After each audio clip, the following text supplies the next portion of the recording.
Welcome to the CX Files. I'm Peter Ryan. CX delivery in e-commerce has been a fast-moving target over the course of the past couple of years. As more demand for online retailing has become a reality, so too has the need for top-flight customer service. No longer, though, is it strictly the domain of large enterprises. Now, rather, e-commerce is as relevant for national department store chains as it might be for local retailers. And with this comes a variety of CX pressures. One of the companies aiming to lead in the e-commerce CX space is California-based Enshored. We're lucky today to speak to its CEO, Ian Jackson, who provides insight into where e-commerce customer management is going and what vendors in this space need to be thinking about if they're going to maximize service to their end users. Let's talk to Ian.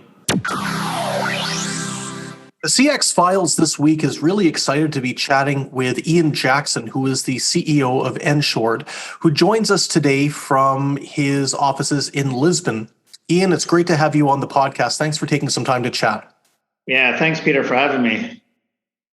Well, the pleasure is all ours, and we're going to be diving into the exciting yet confusing for many people area of e-commerce and what it's like to be delivering CX for the e-commerce space. And I know that this is something that Enshored has taken quite an interest in over the last while, and really the chance to get some views today from you a little bit about this vertical will be fantastic. But before we do, maybe you could just talk to us a little bit about Enshored and the organization, what it's about, etc. Sure. Yeah, happy to give you an overview. So Enshored is an outsourcing company, and we focus on servicing solely disruptive companies.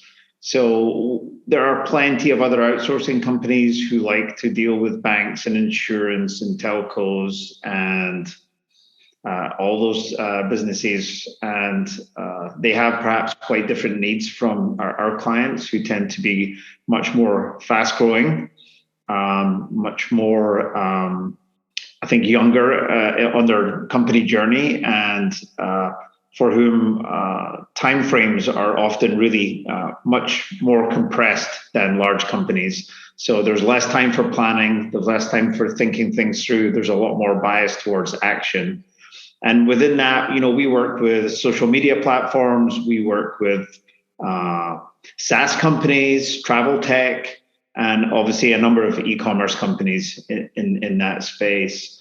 And since, just kind of leading into your kind of question about, there's a little bit in there about the last couple of years have been very interesting about how the world has evolved in the pandemic, and I think that there's been a real secular shift in people's thoughts about where work should be done, how it should be done. And that's actually been quite a positive for Enshored.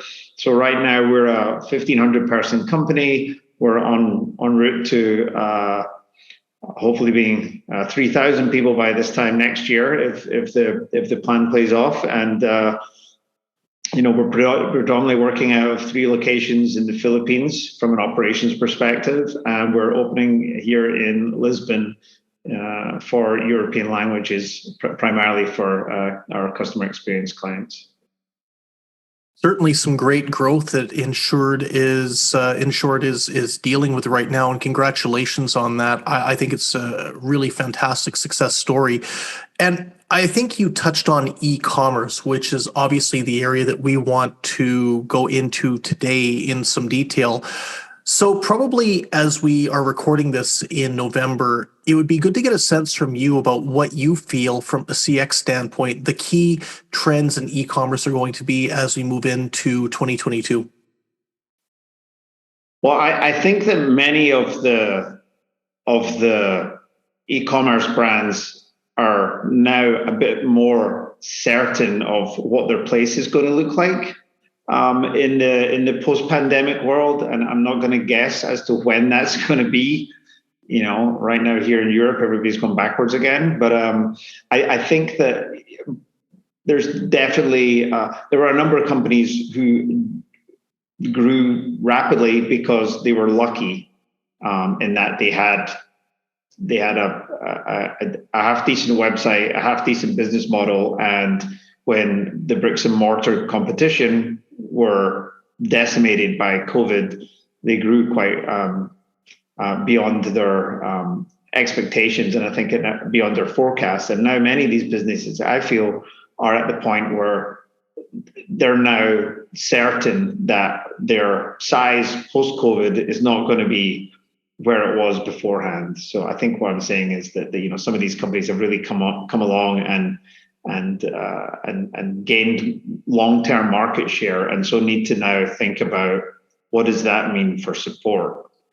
And one of the obvious trends is that businesses are now really looking at how do they make sure that they're able to support all of their customers in the time zones that the customer is in and in the languages that the customer is comfortable speaking to their e-commerce company. So if we look at e-commerce as a sector, obviously it is online retailing, it's online selling. And I think that the conventional wisdom a few years ago had been, well, the lessons that you can apply for the retail space, you can apply for the e-commerce space. And that led a lot of different service providers to figure, well, we can apply the same principles, we can use the same processes and methodologies, and we can just overlap them, because really we're talking about two industries that have got a tremendous amount of overlap and similarities to them. To what extent do you find that this is the case, Ian, and what distinguishes servicing an e-commerce client versus a traditional retailer? Yeah, I mean, I think the main thing is that when the relationship is 100% digital, you can know your customer significantly better, and you should be using that information to service them better. So you should understand, are they repeat customer? Do they buy big ticket items from you? Where do they stand in your pecking order of customers? And that's something you just don't know in a traditional bricks and mortar retailer when somebody walks through the door, unless you have a personal relationship with them.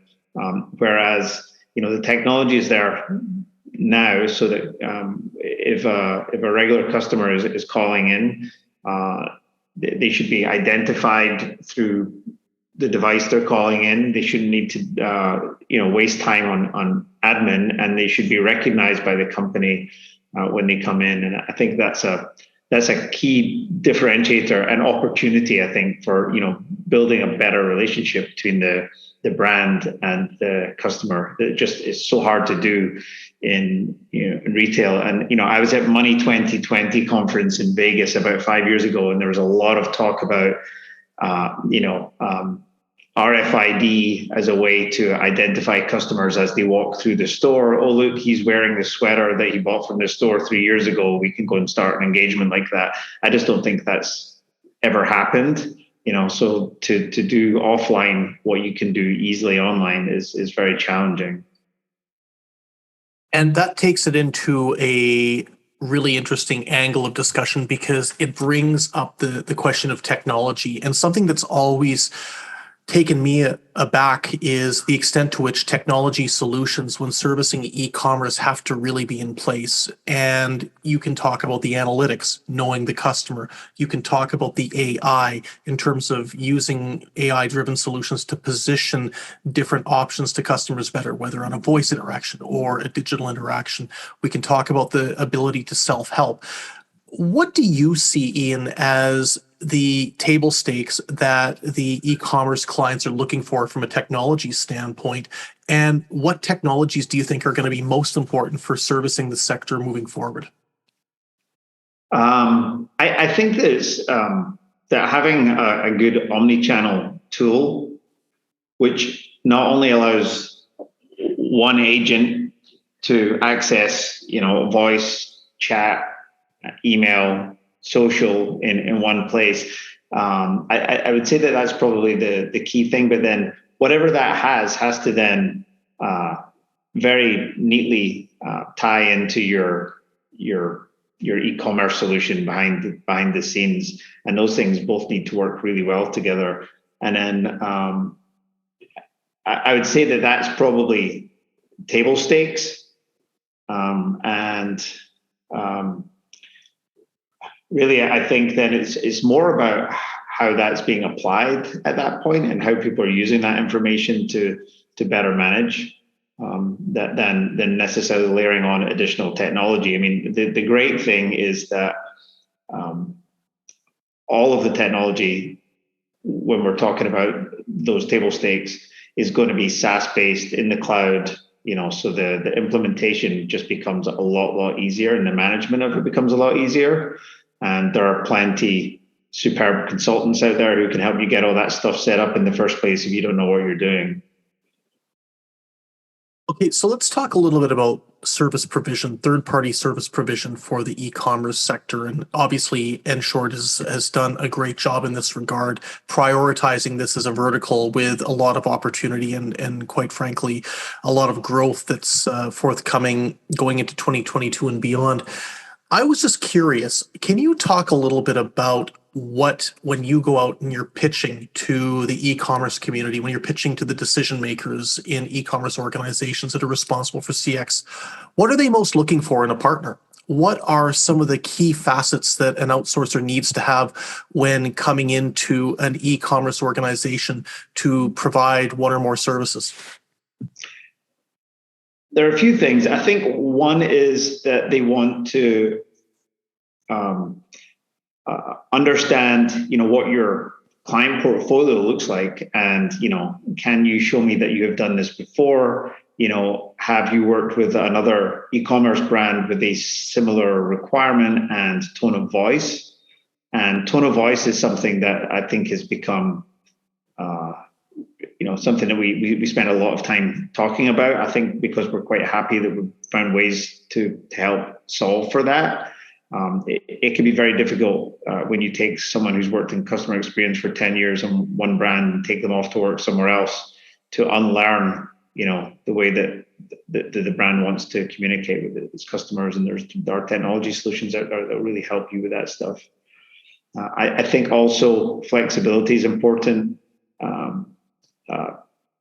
Gone are the days of multi-year fixed term contracts for customer experience. And, for us as a business, I don't see why we would need to be asking for that in the first place when we know that, our customer experience teams are generally quite fungible with each other. Once we've hired good people, we know that, if there's seasonal demand, we can move people around through our organization. So I don't think that I think that's something that people want to see as a flexible contract. They're nervous about, committing to long-term contracts.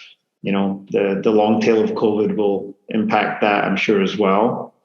And then also kind of on the back of, who are your other clients, then there's the whole conversation around, what can you tell us about best practice and how do you manage your e-commerce clients? And we have, a vertical and operations managers who live and die e-commerce. They're not working on SaaS companies. They're not working in fintech.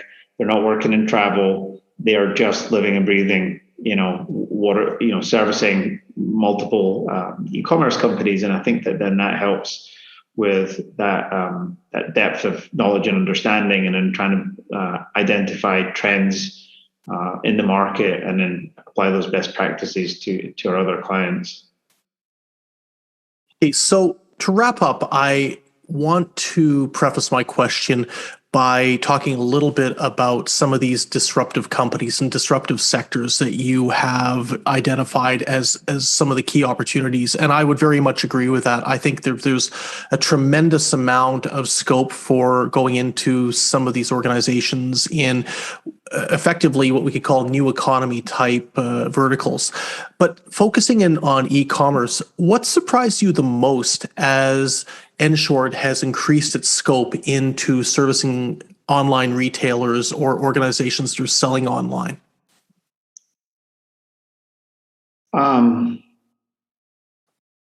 I think that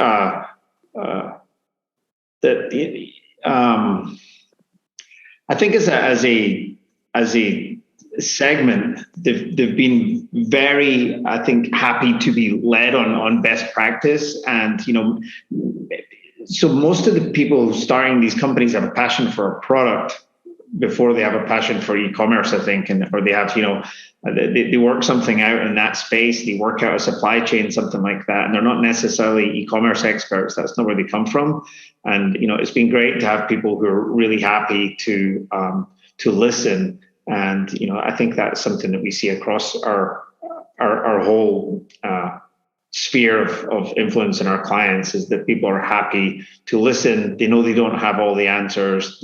They're ready to experiment a bit more, and be a little patient. Sometimes it does take a little while to hit your stride with any new process implementation, and bringing on a new partner to run your customer experiences.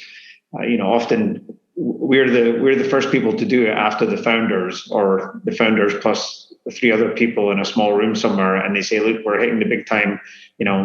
Volumes are taking off." And I think they're risk takers, and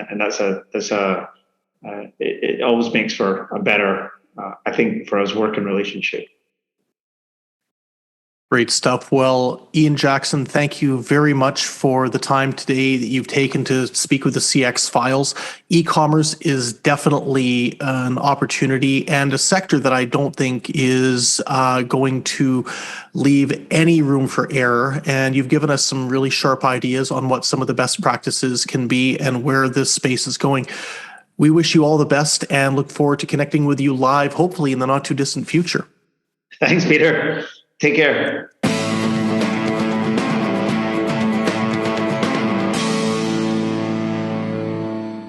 Thanks for downloading the CX Files podcast.